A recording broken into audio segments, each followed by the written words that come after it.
Oke, terima kasih. Assalamualaikum warahmatullahi wabarakatuh. Waalaikumsalam. Salam sejahtera, Om Swastiastu, Namo Buddhaya, Utek Tentian, salam kebajikan, salam Pancasila. Salam Pancasila.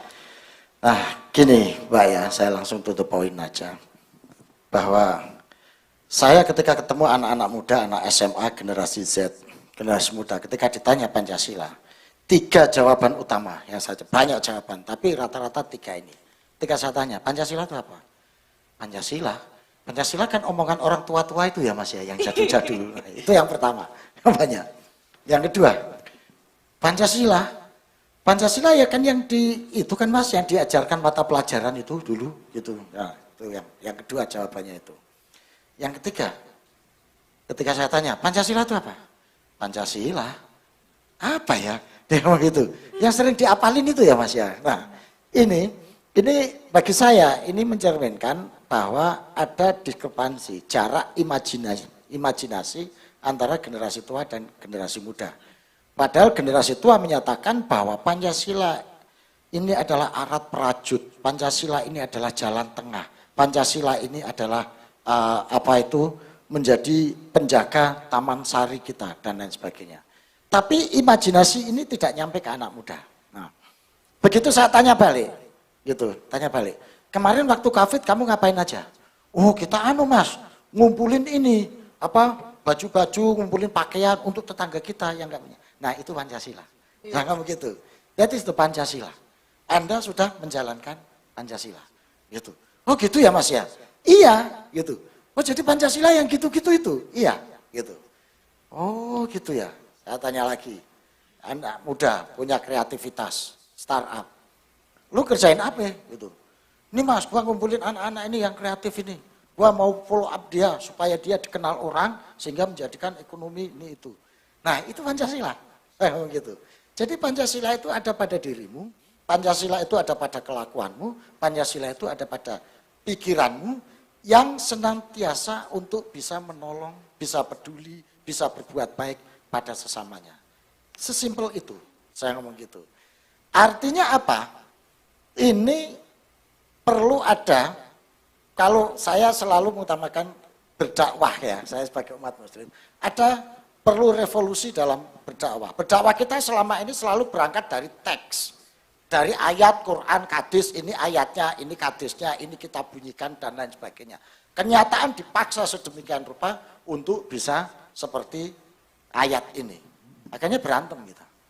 Kalau saya dakwah enggak, saya balik. Kita berangkat dari ayat kauniyah, realitas hidup, kenyataan hidup manusia ini. Anda berlaku seperti apa? Anda berkelakuanmu seperti apa? Kelakuan saya gini-gini, itu berarti kamu ini begini, ayatnya begini loh. Gitu. Jadi Pancasila mestinya ada perlu perubahan balik di sini, gitu, untuk melakukan ini, gitu. Nah makanya Pancasila harus hadir dalam kesadaran, terrefleksi dalam perilaku, dipahami dalam kerangka pikir. Kadang kita pangkling, karena kita ngomong Pancasila terlalu tinggi, mengawang-awang, kayak kita ngomong agama terlalu tinggi. Ayatnya, teksnya, nabinya, jauh di sana. Sementara yang ada di depan kita, nggak pernah kita pedulikan, nggak pernah kita pahami, nggak pernah kita lihat. Itu satu. Ini terkait dengan Pancasila. Makanya kalau saya mengusulkan untuk memperkuat nilai-nilai Pancasila itu, ini terus saja. Ini hanya kata-kata ini. Ini materi yang bisa Anda baca di rumah. Saya ngomong memperdalam apa yang ada di materi ini. Jadi Bung Karno malah mengatakan bahwa Pancasila itu sebetulnya digali, dirumuskan dari laku hidup bangsa Indonesia. Dia bukan datang dari langit yang kemudian dia rumusin, enggak. Tapi Bung Karno menggali, kemudian merumuskan dari laku hidup, sistem nilai, sistem keyakinan, akhlaknya bangsa Nusantara ini, kemudian dirumuskan menjadi 5 sila itu. Bahkan Bung Karno mengatakan bahwa penggalian saya terhadap Pancasila jauh sebelum agama Hindu dan Buddha datang ke Nusantara. Akhirnya nilai-nilai itu yang sudah built-in dalam diri bangsa Nusantara, dalam konstruksi bangsa Nusantara. Oke, saya ngasih 2 contoh saja di sini. Contoh pertama adalah toleransi, moderasi beragama. Moderasi beragama itu kayaknya sudah menjadi hitoh dalam diri kita itu sebagai bangsa Nusantara. itu bisa kita lacak dari sebelum agama datang. Itu agama-agama lokal rukun. Begitu agama datang, nggak berantem kita. Hindu, Buddha datang ke sini, yang di daerah asalnya awalnya berantem, Hinayana, Mahayana berantem di India, Hindu, Buddha berantem di mana-mana. Begitu masuk ke Nusantara, rukun. Bahkan terjadi kawin antara Hindu dan Buddha. Tribuan Rakyat Diapikatan dengan Tribuan bukan Tribuan Pramodawardhani kawin, yang satu membangun Candi Borobudur sebagai agama Buddha, yang satu membangun Candi Prambanan sebagai agama Hindu. Rukun. Itu. Ketika Hindu Buddha sini datang rukun. Bahkan ketika era Majapahit melebur menjadi Siwa Buddha. Ini ditulis dalam lontar yang ada di Bali. Itu. Nah, begitu juga ketika Islam ini masuk, rukun. Nggak ada berantem di sini. Itu. Bahkan Sunni Syiah datang ke Nusantara, rukun. Yang di Timur Tengah berabad-abad berantem sampai detik ini di Timur Tengah. Di sini rukun Sunni Syiah itu ketika dia menapak pada tradisi budaya Nusantara, beberapa kebudayaan Syiah dimainkan, dijalankan orang Sunni, fine-fine saja, seperti tradisi Tabot yang ada di Riau itu. Rukun. Nah, begitu Kristen masuk, sama saja. Rukun. Bahkan penyebar agama Kristen, jendeng misionaris yang ada di Papua itu, ketika masuk ke Kesultanan Tidore, diantar. Lu kalau dakwah jangan di sini dong, kira-kira gitu. Tuh yang sebelah sana tuh, ayo kita antar ke sana. Diantar, Oto sama siapa itu diantar. 1854 mereka datang di Pulau Mansinam itu dikawal oleh ajudannya Sultan Tidore. Jadi ini semua menunjukkan bahwa toleransi itu sudah built-in dalam diri kita itu dari dulu. Kok sekarang kita rame-rame ribut-ribut urusan apa itu? Jadi para wali songo itu berteman dengan para bedande, para pendeta. Sunan Muria itu berteman dengan Datuk Lodang misalnya. Nah, ini sejarah ini penting untuk kita lihat terkait dengan toleransi dan lain sebagainya ini. Artinya apa? Bangsa ini punya karakteristik tersendiri dalam beragama. Maka 3 ciri dasar konstruksi kebudayaan Nusantara itu adalah 1 adalah toleran, 2 adalah moderat, itu ya. Yang ketiga masing-masing punya prinsip. Jadi tadi kalau Pak Dede nyontoin, apakah kita tidak boleh fanatik pada agama? Harus fanatik pada agama, tetapi jangan menafikan pada orang lain. Saya selalu mengumpamakan beragama itu kayak kita beristri atau bersuami. Anda harus meyakini istri Anda, suami Anda yang paling benar, paling cantik, paling ganteng, paling hebat. Itu harus Anda yakini. Tidak boleh Anda meyakini, istri tetanggaku lebih bagus kayaknya. Tidak boleh. Atau sebaliknya, mencaci maki. Gitu. Kamu boleh memuji istri kamu, suami kamu sehari 1000 kali, 100 kali, 100.000 kali sampai jobel mulutmu, silakan. Istriku paling cantik, suamiku paling ganteng, top, markotop, gak ada yang paling cantik, paling ganteng kecuali istri saya. Ya sudah, tapi kamu jangan sampai ketika saya ngomong, istriku paling cantik, apa istrinya sastro, hidungnya pesek gitu, kok cantik gitu, enggak boleh. Itulah beragama kita itu ya seperti itu, gitu loh. Karena siapapun yang sampean gitu kan akan tersinggung dan terhina, gitu. Seperti halnya ketika istri Anda dibegitukan orang. Gitu. Jadi bukan berarti kalau kita, kan saya selalu ditanya, batasan kita toleransi itu apa sih Mas? Gitu. Batasan toleransi ya tetanggamu itu, kamu melihat dengan istrimu itu, gitu batasannya. Gitu. Jadi kamu tidak boleh masuk kamar tamunya tetangga, gitu. Apalagi sampai kamar tidur, gitu. Tapi masuk kamar tidurnya tetangga, kalau kamar tamu oke lah kita bareng di situ. Berhenti di kamar tamu, batasannya. Jangan sampai ikut ke kamar tidur, rusak nanti tatanan. Itu. Nah itulah paling gampang itu menyontohkan seperti itu. Yang kedua, gotong royong, ta'awun.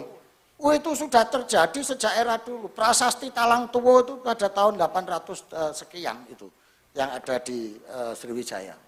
Terus kemudian prasasti Kahulunan yang ada di Borobudur itu 800 sekian juga. Itu menunjukkan bahwa kita itu bergotong royong, tolong menolong, dan itu di semua daerah ada meskipun dengan namanya yang berbeda-beda, gitu. Di Papua misalnya ada Isakot Bay, itu di Merauke. Di Palu Poso ada Sintuwu Maroso, di Batak ada Sipahalima, di Riau, Melayu ada Ngayau Gelamai dan lain sebagainya, ada nama-nama yang berbeda dan itu built-in dalam diri kita dan itu tidak kita sadari. Maka untuk memperkuat Pancasila saya ngusulin 3 Pak Ariel. Pertama harus punya kesadaran sejarah. Anda nggak punya sejarah, nggak tahu rute peradaban, nggak tahu referensi hidup, gitu. Akhirnya dikasih referensi apa aja ditelan. Yang Islam dikasih referensi khilafah, langsung dimakan. Karena dia nggak tahu bahwa di negara ini pernah berdiri kesultanan tanpa harus ada khilafah, tapi umat Islam bisa tumbuh subur beribadah dengan tenang. Bahkan di negeri ini pernah dipimpin oleh seorang sultan perempuan, satu-satunya di dunia hanya ada di Nusantara, Pak. Pemimpin perempuan Islam jadi sultan. Sultanah Siti Narisah, Sultanah Safiatuddin, Ratu Kalinyamat. Ketika Abdurrauf Singkil ditanya oleh ulama-ulama dari Timur Tengah, datang ke sini, loh bukannya perempuan nggak boleh jadi pemimpin? Gitu. Apa jawaban Abdurrauf Singkil? Dalam Islam, apa? Tatbiqus syariatul Islamiyah lil maslahatil ummah. Penerapan syariat Islam itu untuk kemaslahatan umat. Di sini, ini perempuan membawa maslahat dalam konteks lokalitas masyarakat Nusantara ini. Inilah cara kita menerapkan syariat Islam di sini. Nggak ada yang dilanggar. Ini sejarah. Bahkan Syekh Arsyad Al-Banjari memasukkan konsep gonogini, laki perempuan 1:1 sebagai hukum mawaris, bagian dari hukum fikih. Ini adalah ijtihad yang dilakukan. Karena apa? Di atas syariat itu akhlak, Pak. Beragama itu harus akhlak. Dan syariat itu harus menopang akhlak. Maka kita harus tahu rute sejarah bagaimana kita berakhlak dalam beragama itu. Saya kasih satu contoh, ini sering saya ulang contoh itu. Bagaimana menerapkan syariat dalam konteks masyarakat yang majemuk, itu ya, sebagai perwujudan dari nilai-nilai keislaman yang ada di Pancasila. Ini ceritanya Kiai Kudori, Tegarjo Magelang. Gurunya Gus Dur. Suatu saat Kiai Kudori ini kedatangan lurah di situ, lurahnya bingung. Habis jual tanah desa, sebagian rakyat pengen uangnya untuk bangun masjid, Pak. Karena ini kejadian tahun 1970. Habis geger PKI, akhirnya tiba-tiba banyak orang yang sholat, Pak. Itu di situ nggak ada masjid, cuma punya musola kecil. Nah, akhirnya nggak muat, gitu. Nah, mampu ada duit uang desa, sebaiknya untuk bangun masjid. Tapi sekelompok yang lain pengen uangnya untuk beli gamelan, Pak. Karena yang baru suka sholat ini juga pecinta gamelan juga nampaknya gitu. Akhirnya keker ini. Merasa punya hak, merasa punya kewenangan untuk menggunakan uang itu. Sebagian pengen bangun masjid, sebagian pengen beli gamelan gitu. Lurahnya bingung, nggak bisa mutusi, akhirnya dipanggil, usul kita bagaimana kalau tanya minta fatwa ke Kiai Kudori. Fatwanya enggak ke MUI, Pak, karena belum ada waktu itu. MUI baru 75, ini tahun 70, gitu. Ya sudah, kelompok gamelan setuju anehnya, saking percayanya sama Kiai. Dia juga enggak mikir, wah kalau neng Kiai nanti saya mesti enggak dipilih ini. Enggak, dia enggak berpikir seperti itu. Saking percayanya sama Kiai. Ini untuk menunjukkan bahwa Kiai itu bisa melindungi siapa saja. Setelah pokoknya semua sepakat, apapun keputusan Kiai Kudori kita terima. Kelompok gamelan, kelompok masjid diantar Pak Lurah. Begitu dijelaskan masalahnya, Kiai Kudori ngendikan, bicara. Gimana kalau dibagi 2? Separuh bangun masjid, separuh beli gamelan, supaya adil. Kelompok masjid setuju Pak Kiai, enggak apa-apa.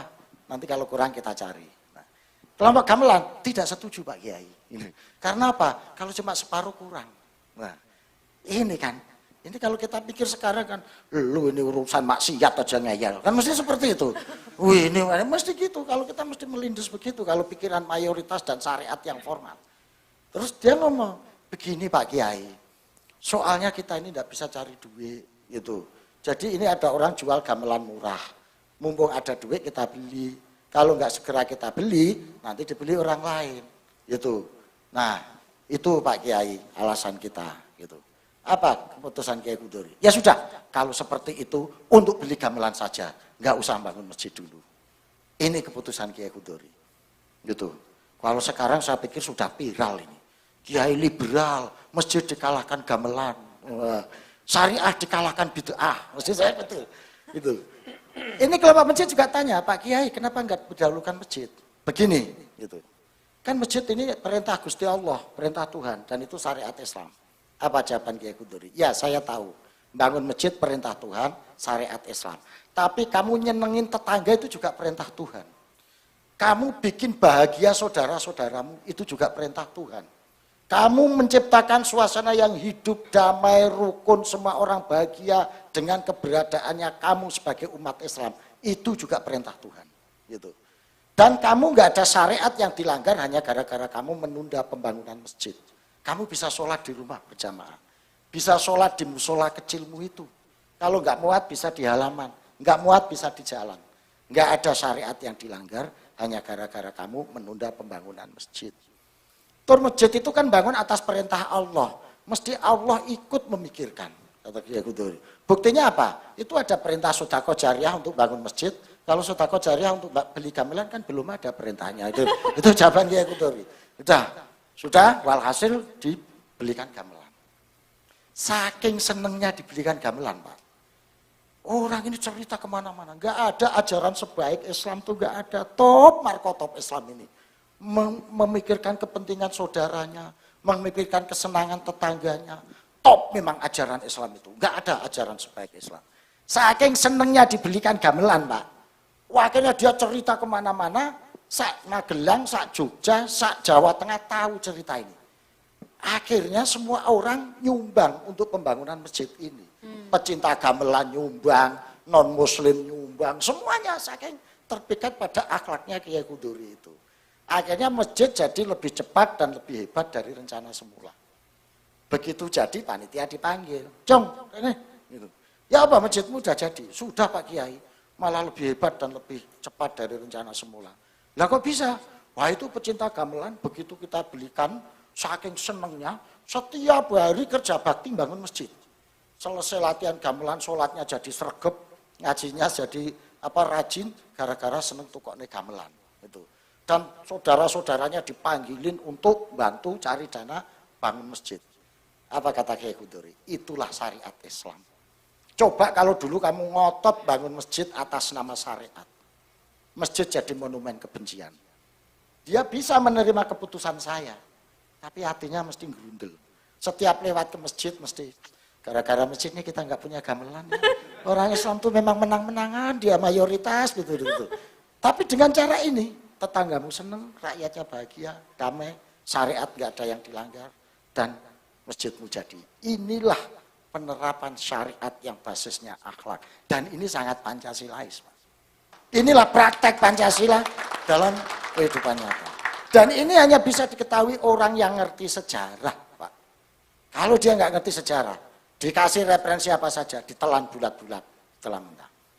Yang kedua, bagi saya adalah perlu reinterpretasi dengan pendekatan religius terhadap Pancasila. Karena Pancasila ini dianggap orang agama. Gitu. Maksud saya, ya memang Pancasila nggak agama, tetapi dia juz'um min diniyah. Dia bagian dari agama Islam. 5 Pancasila ini, kalau saya sebagai orang Islam, mana dari 5 Pancasila ini yang tidak Islam? Sila pertama ketuhanan yang Maha Esa. Qul huwallahu ahad, Allahu somad, lam yalid walam yulad walam yakul lahu kufuwan ahad. Kalimat thayyibah la ilaha illallah. Soal orang lain nafsirkan yang lain, ya enggak usah ikut biar beliau yang nafsirkan menurut versinya dia. Kayak tetangga itu tadi, masa kita ngurusi istrinya tetangga gitu. Ya enggak usah, itu urusan dia gitu. Bagi kita umat muslim, sila pertama adalah kalimat thayyibah dan surat Ikhlas. Sila kedua, kemanusiaan yang adil dan beradab. Ayatnya jelas, walaqad karramna bani Adam wa hamalnahu fil barri wal bahri bima kasabat. Wah, kalau FKUB mesti hafal kabeh. Itu. Di ayat itu dijelaskan walaqad karramna. Aku kata Allah memuliakan anak Adam. Di situ pakai harfu takkid kalau dalam nahwu. Harfu takkid itu adalah meyakinkan sesungguh-sungguhnya. Di ayat itu tidak sekedar wa karramna, tapi walaqad karramna bani Adam. Dan di situ nggak ada istisnanya. Nggak ada istisnanya, Pak. Nggak ada pengecualiannya. Walaqad karramna bani Adam wa hamalnahu fil barri wal bahri. Nggak ada istisnanya. Artinya ya yang Hindu, yang Kristen, yang Islam, yang Buddha, yang Jawa, yang Aceh, yang Sunda, yang Madura, semuanya dimuliakan oleh Allah. Selagi itu anak Adam.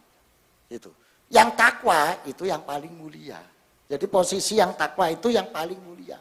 Kalau yang kayak kita-kita ini setengah takwa, setengah enggak, ya paling dimuliakan lah kata Allah. Nah, itu. Allah memuliakan itu. Nah kok kita enak aja menista atas nama Allah. Mencaci maki, mengkafir-kafirkan macam-macam dan lain sebagainya sampai menusuk hati dan perasaannya atas nama Allah. Dan kita susah karena nggak bisa konfirmasi ke Allah. Kan susah kita. Dia pakai atas nama Allah, kita nggak bisa konfirmasi. Kalau saya kan paling atas nama kiai gitu aja. Kalau kiai bisa dikonfirmasi gitu. Nah ini sila kedua. Ringkas saja. Sila ketiga, Persatuan Indonesia. Ini dari konsep ukhuwah, mulai ukhuwah Islamiyah, ya innamal mu'minuna ikhwatun fa aslihu baina akhwaikum, sampai ukhuwah watoniyah, sesama saudara setanah air seperti yang dicontohkan Nabi ketika Piagam Madinah. Piagam Madinah itu contoh bagaimana kita bersatu membela tanah air. Perang Uhud itu tidak semata-mata perang agama, tapi perang membela tanah air. Buktinya apa? Orang Yahudi ikut perang di situ. Orang Yahudi ikut perang di situ. Dan dia meninggal. Nah, yang namanya saya lupa itu. Itu salah satu orang Yahudi yang ikut perang di perang Uhud. Karena merasa Madinah diserang oleh orang Yahudi. Banyak dalil-dalil tentang itu. Kalau Felixio mengatakan nggak ada dalilnya karena dia nyari belum ketemu aja terus ngomong nggak ada. Dia nyari nggak ketemu tapi terus bilang nggak ada gitu. Mestinya suruh ngaji dulu itu. Yang keempat itu adalah kerakyatan yang dipimpin oleh hikmah kebijaksanaan dalam permusyawaratan perwakilan. Itu ayatnya jelas, wa amruhum syura bainahum wasawirhum fil amr. Itu jelas.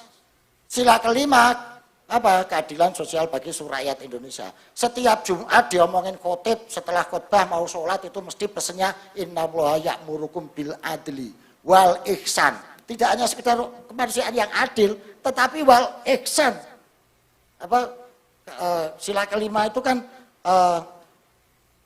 keadilan sosial gitu. Wal adli innallaha bil adli wal ihsan, keadilan sosial. Wa itaidil qurba wa yanha 'anil fahsya'i wal munkar wal baghi ila akhirih. Lu kayak gini kok dipikir tauhid itu loh. Itu loh. Kan saking nggak ngertinya dia. Gitu.